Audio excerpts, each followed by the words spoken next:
Peace and blessings. This is your brother Khepra Ptah, also known as Ifalowo Fayemi and Ancient Wisdom Keeper. It's good to see you once again. Today I want to talk about Kemetic physics, but this time from the Kemetic aspect of what is called mer or love, right? So we're talking about a divine love cultivation. So the ancient Kemetic word for love is mer. Mer means love as well as plowing, a process of turning, tending, and transforming. It's not just romantic fluff, it's sacred growth. So we're going to begin with mer as a verb. Why? Because love must be cultivated, not just consumed. In the Kemetic language, mer means both love and plow. This reveals that love is an active, ongoing cultivation. It is the turning of emotional soil. And if you notice, the word soil and soul sounds similar. Why? Because just as you're cultivating the soil in ancient Kemet, you'd also be cultivating the soul. So the planting of sacred intention, the harvesting of mutual transformation, male and female are not opposing forces, they're complementary. They are co-gardeners of divine growth. So love is to till the soul with care. So we've got the masculine, which provides structure. The feminine flows with rhythm. In sacred cultivation, the masculine offers boundaries, protection, and directional presence, while the feminine flows creatively, intuitively, and temporally. Or should I say, it's dealing with the creative, the intuitive, and the temporal forms of awareness. So together they reflect Ptah's design and Nut's rhythm. When aligned, love becomes a self-renewing harvest, a field where logic and poetry blooms together. Immortality is also cultivated through love. Immortality requires the heart to weigh equal to the feather of Ma'at. This is not a mere metaphor, it is an energetic process. The heart must be light, free of guilt, deception, and imbalance. And divine love becomes the soil that lightens the heart. So every act of cultivation and affection, honesty and reciprocity peels away spiritual weight. And Ma'at smiles when your relationship becomes ritual. Touch is sacred when it's intentional. So in the Kemetic tradition, the priestesses would bathe and anoint temple walls with oils. They would also do sacred chants, Het-Heru, and the sacred breath work. Love cultivation begins when the masculine and feminine can touch not just the physical, but the soul, okay? The soil. A hand placed with reverence, a gaze shared with presence. These are gestures of healing, not just possession. Touch becomes agriculture when it becomes nurturing and it nourishes. Words shape the atmosphere. So you want to speak as if planting prayers. There's been a study that when you speak positive to plants, even plants will grow better.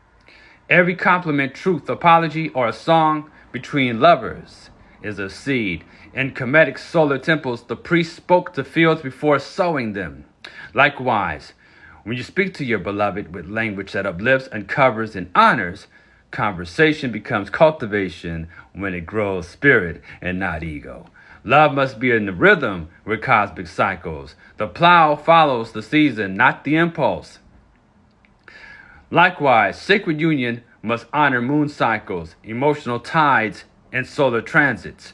Ritual fasting together, stargazing, aligning intimacy with equinox. These bring Ma'at to relationships. Love becomes eternal when it is time with the cosmos. So the feminine receives and amplifies. We honor her as the oracle. So in the Kemetic tradition, the woman held the spiritual mirror, right? So you might see pictures of Het-Heru holding a mirror or so forth. In the Yoruba tradition, Oshun is identified with the mirror, and there's a whole lot to that. Her intuition carries downloads from Sirius and Nut. So she doesn't just receive love, she echoes it across dimensions. To cultivate love, the masculine learns to listen deeply because her silence carries codes and her body channels prophecy. She is the divine oracle incarnate.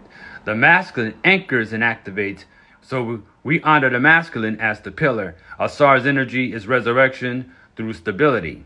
So you see the jet pillar, which is symbolic to the backbone of Osir, which must be raised, in which one becomes a Jedi, right? In love, the male brings clarity, protection, and initiatory sparks. He anchors rituals, holds vision, and activates the sacred fire. And the feminine feels safe to flow when he stands as a pillar, not with dominance, but with presence. And together, they dance between structure and soul. Offerings seal the bond when we give without expectation. So for those who may be familiar with the works of Ron Ephraim, he spoke of love, or the highest aspect of love, is to give and expect nothing in return. When the Kemetic tradition, lovers exchange gifts with ritual. A flower, a meal, a verse, each wrapped in intention, offering cultivation and gratitude. So offerings also help to cultivate gratitude. When given freely, they water the roots of myrrh. The male offers effort, the female offers essence, and together they practice abundance, and they bring things into manifestation. Silence is another part of the relationship that could also be looked into a little bit more, right? Because this goes back to ancient times. So in silence, one can grow in the quiet together with their partner, okay? Not all love is spoken. Shared silence is fertile. It's fertile ground where intimacy deepens. In the temples of Dendera, we look at back in that time period, lovers sat in silence before invoking Het-Heru's name. So let stillness speak. Meditation, breathwork, side-by-side rituals. They grow unseen roots of communion. There's a passage somewhere that I had read years ago in the Het-Heru. I think this was in E.A.A. Wallace's Budget's material, where it says, what Netter hates is too much talking. So there is times in which we need a little bit of silence so we can reflect and so on. Be good to go out in nature and just sit and be with nature, right? And you can do this as individuals or as couples. Now, sexual energy is sacred cultivation. It's not just passion. And Kemetic sexuality was taught as sacred farming. The masculine carried the seed, the feminine carried the field, and of course became invocation, where the union was aligned to divine rhythm.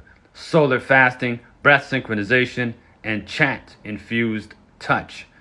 That kind of turned physical pleasure into cosmic activation. So one thing that partners can do, okay, is that they can sit in a space and look into each other's eyes, sharing breaths.